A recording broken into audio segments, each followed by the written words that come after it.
Ali Imran TV jël na yaay ci mbirum àdduna.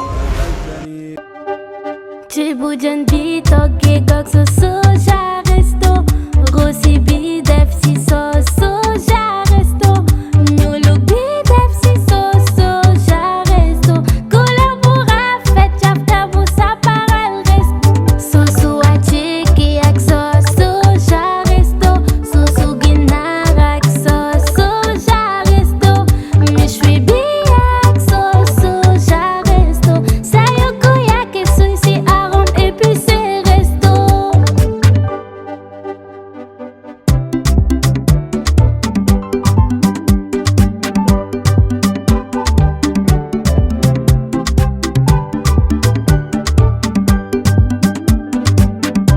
Resto, soo ko mosee dootoo ko bàyyi.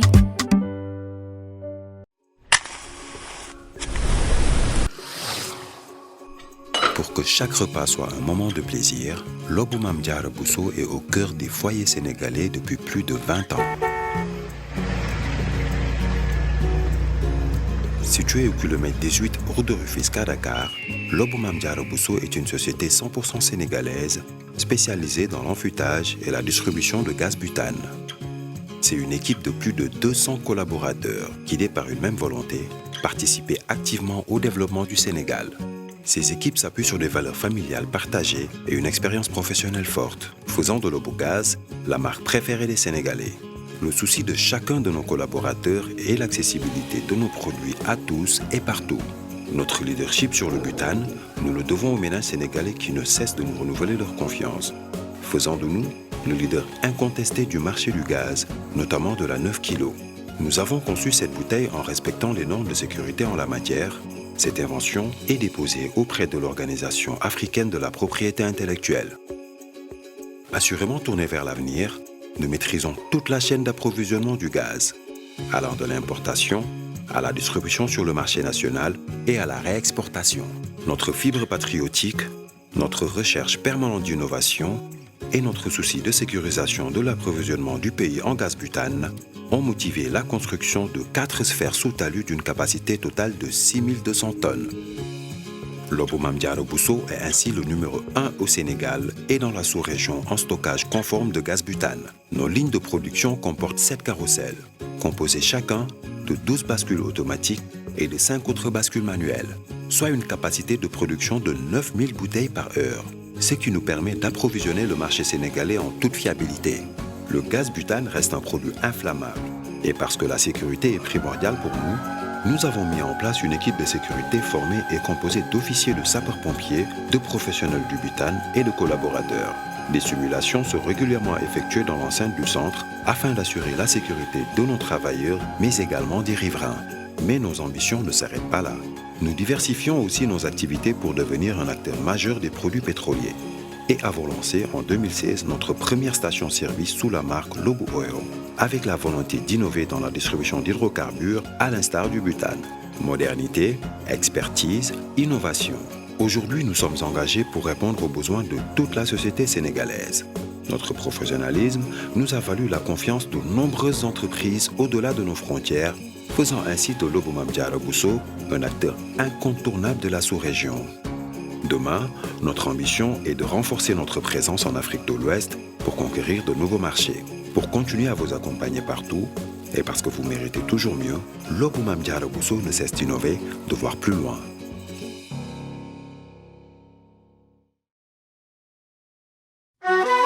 Le Dara Ali Imran, sous la directive de Oustaz Alioune Sall, organise sa 17e édition de Dara Vacances, suivie de la 2e édition de la colonie de vacances qui se tiendra cette année à Toubab Dialaw pour les enfants de 6 à 12 ans, garçons et filles, à partir du 15 juillet au 11 septembre 2022.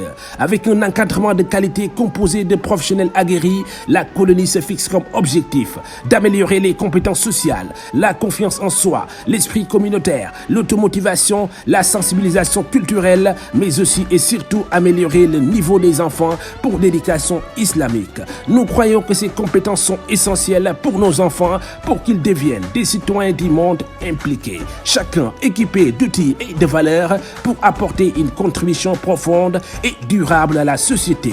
Pour plus d'infos, contactez le 77 438 49 94 77 586 16 77 ou le 77 531 09 28.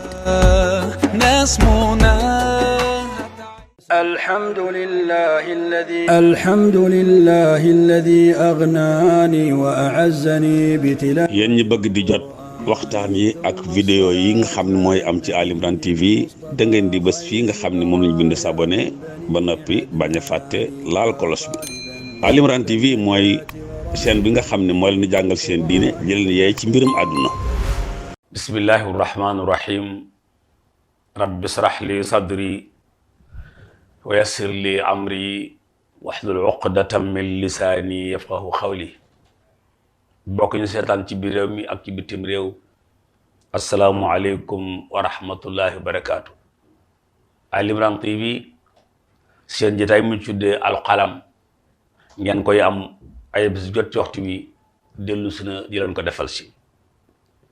alqalam ay jotaay la yoo xam ne dafa jëm ci culture arabe wala culture islamique wala culture tasawuf bi jëm ci mbindum démb ak mbindum tey ci mbindum mag ñi. tabarakallahu day def léeg-léeg ñu jot benn laaj bu jëm ci xasida di aw bayit wala ay bayit ñu jéem caa nab na bi suñ kemt lay kattan baaxe ko ñi nga xam ne ñoo doon laaj bi. soxna si mi ngi tudd soxna Mbène wala soxna Astu Mbène Xumma, nekk ci Yëmbal, dëkk ak sunu bàjjen maire Jaxeer Njaay.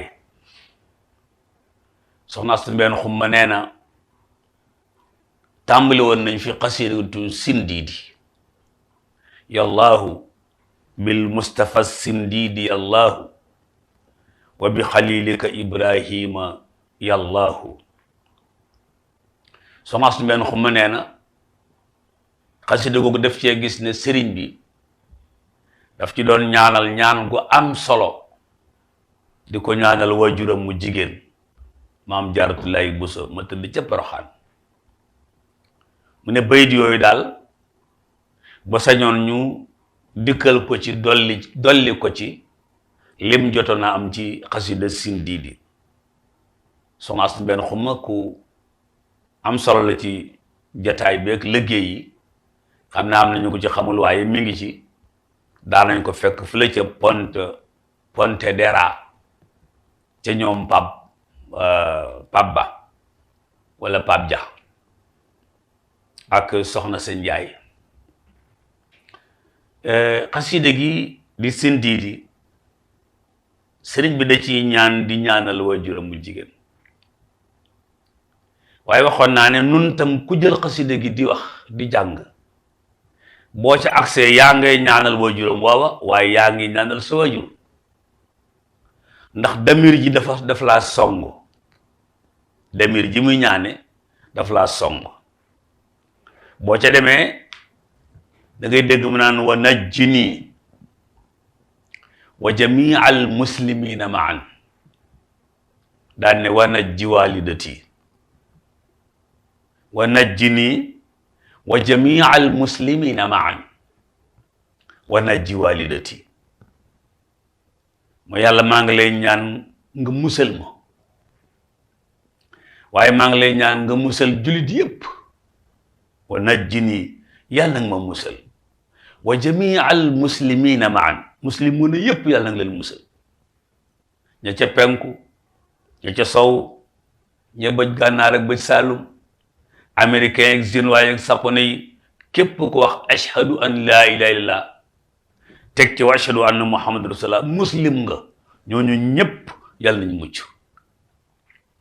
mu ne ñoo ñëpp yàlla maa ngi lay ñaan yàlla nañ mucc. daal ne wa najji walidati, mu ne maa ngi lay ñaan yàlla na nga musal sama waajur wu jigéen wii. ndeysaan tuddul tur wa nag wa najji walidati, daal ne ko amiina ya allahu. waaw wa najjini wa jamia al muslimina maan wa najji walidati amina ya allah. ba ko Xaadim Gay jàppoon ba yëkkati ko wala xisbu tarqiya jàpp ko ba yëkkati ko wala kenn ci way yëkkati yi tarannum bu neex bu ni demee yombuta am. wa najjini wa jamia al muslimina maan wa najji walidati daani ko amina yàllaahu. asmeen sëriñ bi ñaan na foofu ñaan gu rëy, ñaan na mucc, ñaan na jullit yépp mucc, amu ci xejj ak seen, ñépp la ñaan sunu borom musal leen. waaye mu ne ko sama waajuru jigéen wii maa ngi lay ñaan nga musal ko. waaye mu ne ko waxfir lana daal ne walaha, waxfir lana walaha, yàlla na nga nu sutural ci sutural ko. xam nga kon bu nit di jàng ñaan gi mi ngi ñaanal waajuram, ma ngay ñaanal waajuru sëriñ bayit waxfir lana walaha. mu ne ko yàlla na nga nu jéggal ko, yàlla na nga nu jéggal te jéggal ko. wastur maaibana, yàlla na nga nu sutural ko, yàlla na nga sutural sunuy ayib mooy li nit ki sikkile te bu sañoon kenn du ko xam ku dul moom. ayib mu ne wastur maaibana, yàlla na nga sutural sunuy ayib. waaw mu ngoog, te sutura lu am solo la. koo seen muy dox rek sutura tax muy dox. sunu borom wax ca alxuraan yawma tubla sarair, mooy bis bi nga xam ne ñi daan wuññu suturay jaambur yi yàlla dana wuññu seeni sutura. waaw ñi daan jéema wuññu suturay jaambur yi borom bi nee na bu ëllëgee yawma tubla sarair, ku wuññu sutura nit dana wuññu sa sutura, ku xawi sutura nit dana xawi sa sutura. suñuy sutura àdduna ak yu ëllëg ba nuy naw ak ba tey tu tànk yi, ginnaaw suba ak bërki démb ak démb ëllëg ak ginnaaw ëllëg, yàlla suturaal suñu ayib yépp. mu ñaan ko ci ñaan gi daan ne waltuf bina wa biha fil hawli, waltuf bina wa biha fil hawli. waltuf bina mooy yàlla na nga nu lewete, yàlla mooy latif. mu ne ko yàlla na nga nu lewete te lewete ko di san, yàlla na nga ñu ñeewante te ñeewante ko. ñeewante kan? waajur wu jigéen wa. fil hawli ca njàqare ak àllaaxira ga. àllaaxira daa am ak njàqare gu fa am goo xam ne gi ku yàlla baaxewul mën nga caa dugg jàq lool, tiit lool, jant bi wàcc. waaw jant bi wàcc, weer wi yéeg, ñu boole ñoom ñaar teg fële, tàngoor yu métti lool, ba nit ñi ku nekk di jaaxle naan fu nu jëm. mu ne ko su boobaa maa ngi lay ñaan nga ñeewante nun jullit yépp te ñeewante ko moom soxna si. waltuf bina wa biha fil hawli allahu. mbokk yi mu ne ko anha tajawas wa iyana arhamanna fa ma lana siwaka wa anta albarru yallahu. mu ne jéggal ko te jéggal nu, yërëm ko te yërëm nu. waaw jéggal ko te jéggal nu, yërëm ko te yërëm nu, ndax amuñu ku dul yow te yow yaay albarru. ndeysaan ci ndaw ñaan gu rëy. jéggal ko te jéggal ñu, yërëm ko te yërëm nu, yow rek lan am. wa antal barru, te yaay ko baax ki nga xam ne man nga noo ñàkk topp dara. lu ñu la tooñ lum réeree bu la neexee man nga ñoo ñàkk topp dara. boo ñu toppul dara nag rek suñu affaire baax, ndax ku nu man di topp man nga noo baal ko. kon nag yàlla na nga nu baal. soo mas mbeen benn pàcc ngi nii boo xam ne ci siin di ni nga koy laaje woon jombul bii di ñëw danañ indi xaajub ñaaral bi ci ñaan gi nga xam ne sëriñ baa ngi ko jëmale ci sunu maam ju jigéen jooju waajuram woowu di maam Jaaratulaay Buso radiyallaahu taala anha tàmbalee ko ci wa najjini wa jamil muslimina maan jërë ngeen jëf ci seetaan mi ngeen di seetaan Ali Imran TV ci seen jotaay bii di alqalam ngeen koy am benn yoon bu jot ci ay bés ci jamono ji ci bés bii ci waxtu bi yàlla sàmm nu sàmm leen lu jëm ci wax ji sunu borom la lu ci jibut du moom man mii maa doon jéem a wuutu ak jéem a tekki ak jéem a tontu soxna Astu Mbeen Xuma mii ci laajam bu njëkk bi jëm ci xasida googu jëm ci pàcc bi nga xam ne moo jëm ci sëriñ bi di ñaanal waajuram ji yàlla sàmm nu sàmm leen aar leen def jàmm ci réew mi ak réew yi ko wër yàlla defar seeni mbir defar suñuy mbir ci def ci suñuy poos dara in uridu illa al islaha ma stata'tu wa ma tawfiqi illa billah wassalaamu aleykum wa rahmatullahi wa barakatuh. ceebu jën bi toggee ak sa soja resto rosi bi def si sos soja resto ñulu bi def si sos soja resto couleur bu rafet cafka bu saparal resto sosu wàcce ak sos soja resto sosu ginaar ak sos soja resto méchoui bi ak sos soja resto sayoko yake suy si arôme épicé resto.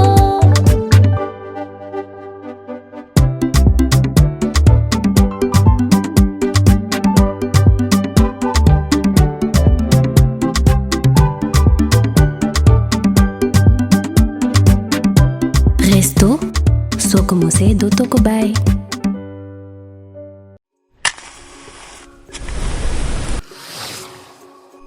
Pour que chaque repas soit un moment de plaisir, Lobou Mame Diarra Bousso est au cœur des foyers sénégalais depuis plus de 20 ans. Situé au kilomètre 18 route de Rufisque à Dakar, Lobou Mame Diarra Bousso est une société 100% sénégalaise spécialisée dans l'enfûtage et la distribution de gaz butane. C'est une équipe de plus de 200 collaborateurs guidés par une même volonté, participer activement au développement du Sénégal. Ces équipes s'appuient sur des valeurs familiales partagées et une expérience professionnelle forte, faisant de Lobogaz la marque préférée des Sénégalais. Le souci de chacun de nos collaborateurs est l'accessibilité de nos produits à tous et partout. Notre leadership sur le butane, nous le devons aux ménages sénégalais qui ne cessent de nous renouveler leur confiance, faisant de nous le leader incontesté du marché du gaz, notamment de la 9 kg. Nous avons conçu cette bouteille en respectant les normes de sécurité en la matière. Cette invention est déposée auprès de l'Organisation africaine de la propriété intellectuelle. Assurément tournés vers l'avenir, nous maîtrisons toute la chaîne d'approvisionnement du gaz, allant de l'importation à la distribution sur le marché national et à la réexportation. Notre fibre patriotique, notre recherche permanente d'innovation et notre souci de sécurisation de l'approvisionnement du pays en gaz butane ont motivé la construction de 4 sphères sous talus d'une capacité totale de 6200 tonnes.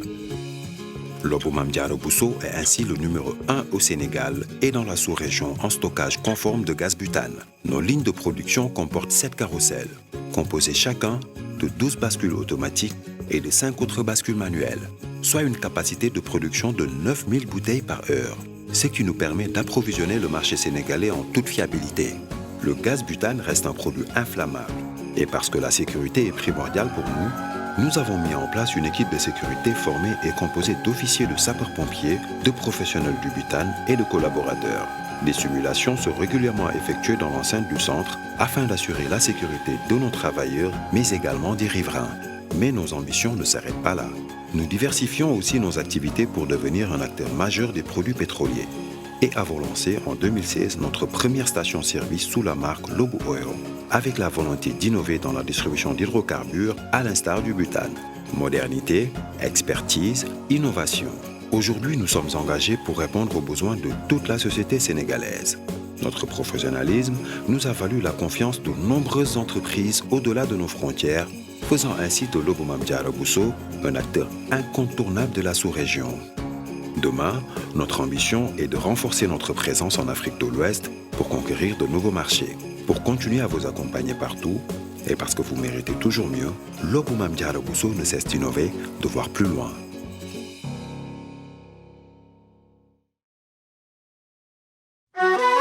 Le Dara Ali Imran, sous la directive de Oustaz Alioune Sall, organise sa 17e édition de Dara Vacances, suivie de la 2e édition de la colonie de vacances qui se tiendra cette année à Toubab Dialaw pour les enfants de 6 à 12 ans, garçons et filles, à partir du 15 juillet au 11 septembre 2021. Avec un encadrement de qualité composé de professionnels aguerris, la colonie se fixe comme objectif d'améliorer les compétences sociales, la confiance en soi, l'esprit communautaire, l'automotivation, la sensibilisation culturelle, mais aussi et surtout améliorer le niveau des enfants pour l'éducation islamique. Nous croyons que ces compétences sont essentielles pour nos enfants pour qu'ils deviennent des citoyens du monde impliqués, chacun équipé d'outils et de valeurs pour apporter une contribution profonde et durable à la société. Pour plus d'infos, contactez le 77 438 49 94, 77 586 16 77 ou le 77 531 09 28.